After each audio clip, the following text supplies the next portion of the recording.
বন্ধুরা সবাই কেমন আছে? সুজিত ব্লগে আসার জন্য অসংখ্য ধন্যবাদ। তো বন্ধুরা আজকে ব্লগে চেষ্টা করবো আমার শ্বশুরবাড়ি এলাকাটা পুরো ঘোরানোর জন্য হোম ট্যুর করবো, আর প্লাস মাঠটা ঘুরবো, মানে গ্রামটা ঘুরবো। চলো দেখতে থাকো। এই যে তান্নু আর তান্নুর মা চলে যাচ্ছে।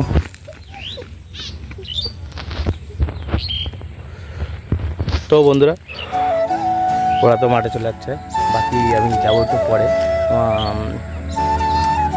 পালানি কী বলো তো, বৌদির জন্য দাঁড়িয়ে আছি এখানে।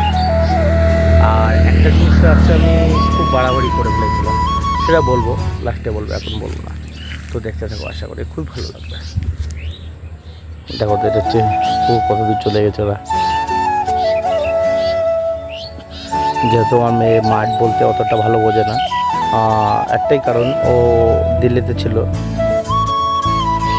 যারা দিল্লিতে থাকে হঠাৎ করে বাড়িতে আসলে এইসব নামও জানে না। যেমন আমার মেয়ে, ওই যে আমার বৌদি চলে আসছে এর মধ্যে। বৌদি চলে আসলো, বৌদি গামছা বেঁধে চলে আসছে তুলসী খেতে তোমার সার দেওয়ার জন্য। তো বন্ধুরা ভিডিওটা দেখতে থাকো, হ্যাঁ দেখলে খুব ভালো লাগবে। গ্রামের মাঠটা যারা দেখোনি তারা দেখলে বুঝতে পারবে কেমন লাগে। আমার বৌদি নিয়ে এসলো এটা, যেটা সার বলা হয়। এই যে সার দিচ্ছে এখন পুরো ক্ষেতটায়, দেখো সারটা পুরো ছড়িয়ে দেবে।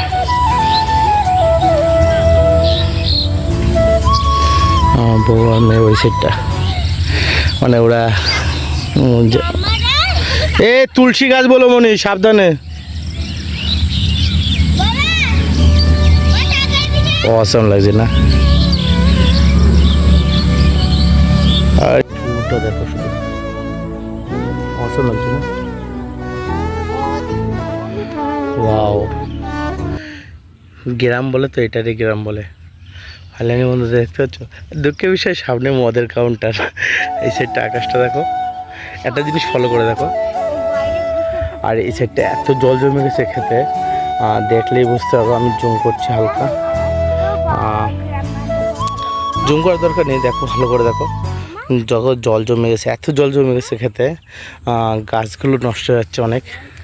আর ওই সাইডটা গাঁদা ফুলের গাছ, মানে ওয়াসাম লাগছে, ওয়াসাম, ধারণার বাইরে।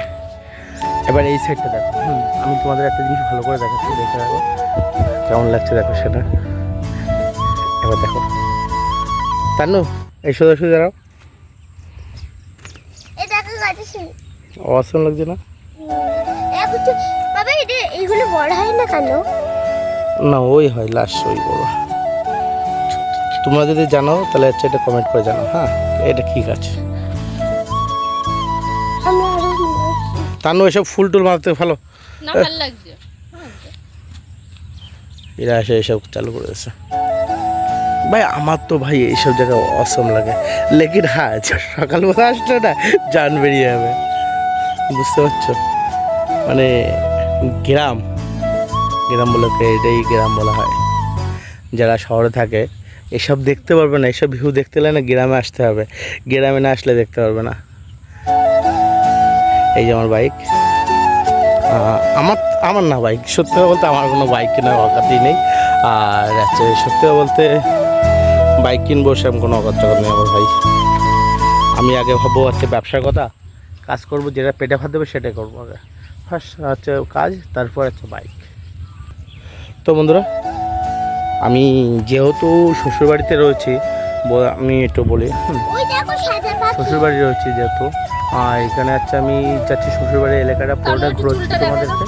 আর দ্বিতীয় কথা আমি এরপরে ঘরটাও ঘুরাবো। আমরা মাঠেরটা ভিউটা নিয়ে আসি, তারপর ঘরের ভিউ নিয়ে আসবো। আমাদের তান্নু কমেন্ট করে বলো কেমন লাগছে। সো ফাইনালি বন্ধুরা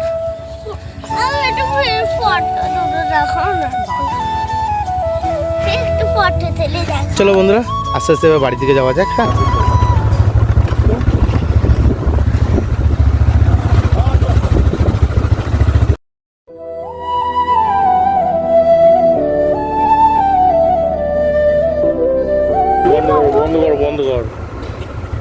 বন্ধুরা তোমাদের কাছে আগে সরি বলছি, যেহেতু আমার শ্বশুরবাড়ির পুরো ভিডিওটা করতে পারিনি, তখন আমার মোবাইল চার্জ শেষ হয়ে গেছিলো। আর বৃষ্টির দিনে তো আমি ভিডিও করতেই পারিনি, যেহেতু কারেন্ট 3-4 দিন ছিল না মশাঘাটিতে। তো এই কারণে হচ্ছে আমি আর ভিডিও করিনি। আর যদিও বা হচ্ছে দিনের বেলা একটু করেছিলাম, সেইটুকুই তোমাদের সামনে তুলে ধরছি। তোমার নেক্সট ভিডিওতে দেখতে পারবে আমার শ্বশুরবাড়ি। তো বন্ধুরা হচ্ছে দেখো, আমি যেহেতু ভিডিও করতে পারিনি, চার্জ ছিল না মোবাইলে, আর তারপরে আমি তারপরের দিনকে বাড়ি চলে এসেছিলাম, ওর জন্য আমি ভিডিও করতে পারি। নেক্সট ভিডিওতে আমি তোমাদের পুরো ভিডিওটা তুলে ধরবো। আর আমার ফ্যামিলিকে আছে সবাইকে ধন্যবাদ, আমাকে 325টা ফলোয়ার করার জন্য অসংখ্য ধন্যবাদ। তো বন্ধুরা এইভাবে আমার পাশে থাকলে আমি খুশি হব।